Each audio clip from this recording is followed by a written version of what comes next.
ఇప్పుడే నేను మచిలీపట్నం పోర్టుకి వెళ్ళొచ్చాను. పోర్టు చూశాను. సర్ప్రైజ్ ఇన్స్పెక్షన్కి వచ్చాను. దగ్గర 3,669 కోట్ల రూపాయల ఖర్చుతో పీపీ మోడల్లో ఈ ప్రాజెక్ట్ పూర్తవ్వాలి. అక్టోబర్ 2025కే పూర్తి చేయాల్సిన అవసరం ఉంది. కానీ పనులు మాత్రం 26% ఇప్పటికి పూర్తయినాయి. 24% 865 కోట్ల రూపాయల వర్క్ పనులు పూర్తయినాయి. రేపు ఎల్లుండో డెవలపర్ పిలిపించి గట్టిగా చెప్తాను. చెప్పి ఎట్టి పరిస్థితిలో 25కు పూర్తయ్యేట్టుగా ఈ ప్రాజెక్ట్ని స్పీడప్ చేస్తాం. దీంట్లో కూడా నేను అక్కడ పోయినప్పుడు ఒక నోటు కూడా ఇచ్చారు, చూశాను. గవర్నమెంట్ ల్యాండ్ ఒక 32 ఎకరాలు ఇవ్వాలి. ఒక 6 ఎకరాల 36 సెంట్లు అక్వైర్ చేయాలి. మొత్తం కలిసి ప్రాజెక్టుకి 35 ఎకరాల 36 సెంట్లు ఇవ్వాలి. అది కూడా కలెక్టర్ చెప్పాను. ఆ వర్క్ కూడా ఇమ్మీడియట్ కంప్లీట్ చేస్తారు. ఇది అయిన తర్వాత ఇక్కడ మొత్తం స్టార్టింగ్ 4 బర్తలు వస్తాయి. అల్టిమేట్గా మాస్టర్ ప్లాన్లో 16 వరకు వెళ్ళే అవకాశం ఉంటుంది. ఫైనల్ ప్రాజెక్టులో 3,696 ఎకరాలు ల్యాండ్ కూడా కావాలి. ఇప్పుడిప్పుడే స్పీడప్ అవుతుంది.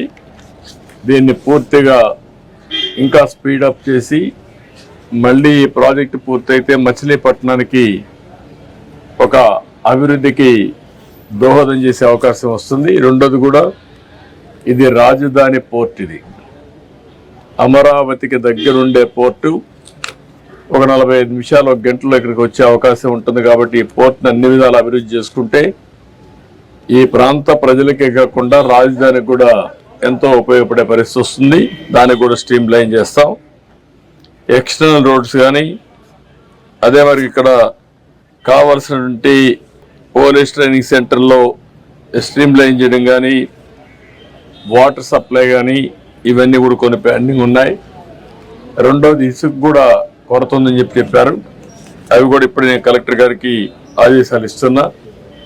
ఈ ప్రాజెక్టుకి ఫాస్ట్ ట్రాక్లో రా మెటీరియల్ కానీ, లేకుంటే వాళ్ళకి కావలసినటువంటి సదుపాయాలు కానీ అన్నీ కూడా పూర్తి చేసి దీన్ని అనుకున్న టైంలో పూర్తి చేయడం ఒక బాధ్యతగా పెట్టుకుంటున్నాం. అది కూడా పూర్తి చేస్తాం.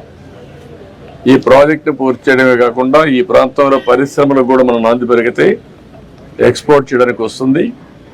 కంటైనర్ పోర్టు కింద దీన్ని అభివృద్ధి చేయగలిగితే నాగ్పూర్ నుంచి కానీ, తెలంగాణ నుంచి అయితే డ్రై పోర్టు కింద దీన్ని ఇంటిగ్రేట్ చేసే అవకాశాలు ఉంటాయి. వేరియస్ ఆపర్చునిటీస్ ఉన్నాయి. మన రాష్ట్రంలో కాకుండా నైబరింగ్ రాష్ట్రంలో ఏవైతే ల్యాండ్ ఉండే రాష్ట్రాలు ఉన్నాయో అవన్నీ కూడా చేసుకుంటాం.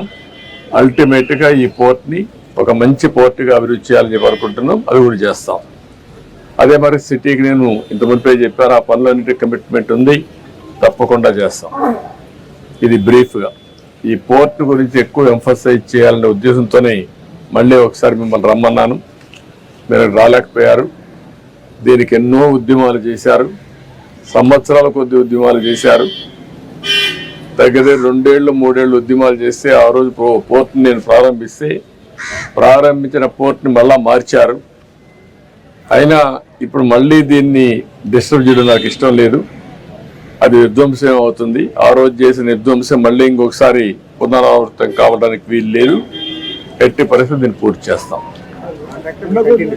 కంటిన్యూ ఈ ప్రాజెక్ట్ పూర్తవుతుంది.